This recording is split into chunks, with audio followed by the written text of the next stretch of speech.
So yeah, I remember I wasn't even sure if I was gonna be able to come back next semester because it was just so much going on that I wasn't sure. You know what I'm saying? So I found a way to get back to Minnesota. As soon as I got back home, I was back in that same state of just depressing thoughts and just feeling like, man, life ain't going nowhere. I need help, God. I don't know what to do, and just going through all of that. And all I could remember was I started listening to the music that I recorded in Baton Rouge, and I had the songs that I had recorded during the trial. This is, you know what I'm saying, over the winter break. So going from 2006 December to January 2007, kind of going over that into that New Year's time. This is a year after the fight in the club. Funny thing about 2007 going into the year 2007, one of the same homie got into another scrap. The same New Year's, I mean a year later, New Year's got into another scrap, and it was just like wow. But that's neither here or there. But I'm coming into, you know, they're hitting me up like, man, we want you to come back. You know, ain't no group without you. We need you to come back. You know what I'm saying? It ain't no group without you. When you coming back down? And I'm just like, man, I don't really got no bread. I'm depressed. I'm broke. I'm convicted a little bit, but I'm still trying to do something. You know what I'm saying? And this is how God worked. I remember telling you, I was comparing my old songs with my new songs, the ones I recorded a year earlier on my best friend computer, and then I remember having the songs that I recorded in Baton Rouge, and I was just like so convicted by one song that on the computer that I had at home, I was like, man, this song is weird, it's whack, it's crazy. I don't even know why I even recorded it. You know what I'm saying? It was just like some on some outer space type stuff, weird subject matter, all that. But it wasn't weird subject matter, but it was just like too convicting. So I deleted it off the computer completely. That my best friend had deleted that joint. Like, man, I don't even care about that. That was, you know what I'm saying? Deleted that. My brother ended up getting a CD that I had with music on it that I was supposed to be practicing my verse. So rehearsing my verses and all that over the break, so I can come back down and record them. And I remember that CD got lost, and I was like, "What the heck?" So couldn't really rehearse none of my verses like that. So ended up kind of just going in limbo. So before I left to go back home to Minnesota, I had a notebook where I was writing some flows, and I remember I wrote a verse down, and I can't remember exactly. I think I said, "The drugs is the gateway connecting every ghetto," something like that. And I remember saying that the drugs is the gateway connecting every ghetto.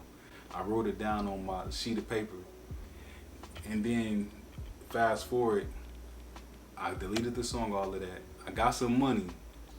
I got back to Baton Rouge February 1st. So I remember it takes a day to get down there. So I left like late January. Was able to get some money together. I basically got some money together. Was able to go back down there.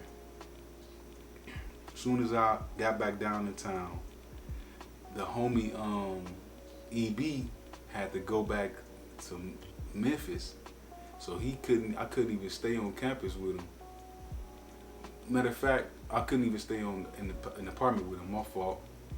But let me give you this before I forget.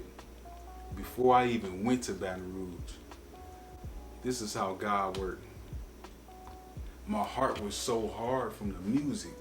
You know what I'm saying? It was like I was just, you know what I'm saying, just rapping. putting them words out there in the atmosphere, my heart was so hard. Like it didn't matter. It was like I'm trying to blow up. I'm trying to break through. You know what I'm saying? That was my mentality back then. I don't know why, but I remember watching the DVD and just kind of feeling convicted. But I just kept pressing in, like trying to make something happen.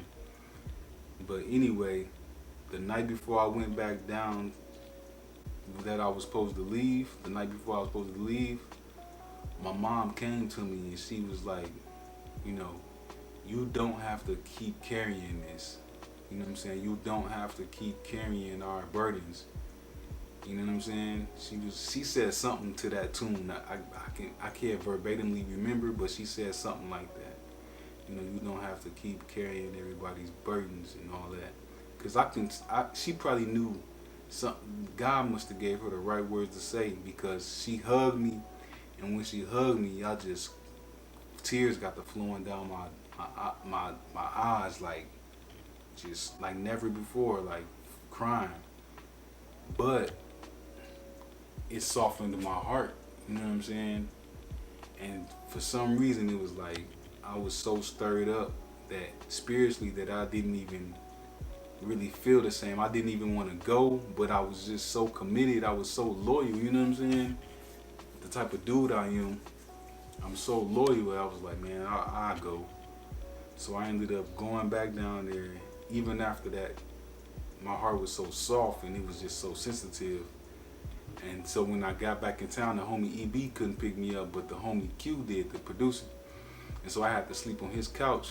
And I could just remember he was playing all the music that they was working on. And when I tell you the music that they was working on, because they had came back earlier, they was in town like a couple weeks before I was in town. So they had a bunch of songs made up. And when I tell you, man, I was just so convicted from hearing the music, and it just felt so dark. The music felt so dark. They had a song called All Black and all that, and it just was like, and they was just talking about, you know what I'm saying, typical gangster stuff and all that, but it just sounded so dark. I was like, man, it just, I didn't hop on that song. They wanted me to get on that one, but I was like, man, I ain't getting on that one. And I was just like, man, like, I knew when I cried with my mom, something shifted in the spirit, and it was just like, I'm down here worn. From the first night I got down there, it was like I'm worn. I could just feel some type of energy that it was not right. It was like God was like, it was either God convicting me or he was allowing, you know what I'm saying, he was allowing me to sense other things that was going on in the spirit that wasn't him. You know what I'm saying? And so I remember just like feeling it like, man, this is weird. You know what I'm saying? And so they was playing me songs, and then I remember they had a song, The Drugs is the Gateway Connecting Every Ghetto. And I remember that right there. It was just like, dang, like, that's the song that you took from my verse. And then it was just like man, it was so much going on that I couldn't even like articulate at that time. I was like, what the heck is going on? I just did not feel right. So I still was recording, you know what I'm saying, writing verses, but I wasn't cussing no more, you know what I'm saying? I stopped really rapping certain stuff and certain lyrics, and I was like, man, I can't really curse and use profanity and all that. So I'm writing around this stuff, trying to kick knowledge on certain records, and it just was like a total mess. So, man, all I know is to be continued.